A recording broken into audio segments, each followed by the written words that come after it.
Up until the Apollo moon missions, astronauts flew their ships while seated in crew chairs. Why, then, would astronauts suddenly pilot the lunar modules in a standing position? Wouldn't standing astronauts require much more headroom than seated astronauts?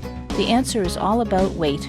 Flying astronauts all the way to lunar orbit and then landing their ships on the lunar surface is a very expensive endeavor when looking at it from the perspective of fuel consumption.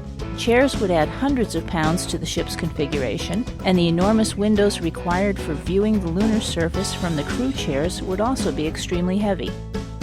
NASA and Grumman engineers completely reworked the crew cabin of the original lunar excursion module design. Human legs are excellent natural shock absorbers, so crew seats and the associated mounts were removed from their plans. With the astronauts' faces placed closer to the front walls of the lunar module, the observation areas could shrink from large windows to small, triangular portholes.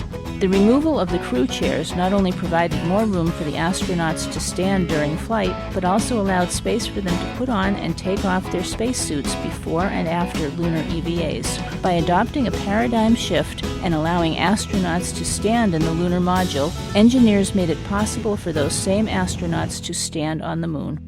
Visit BAE.com for more surprising space facts.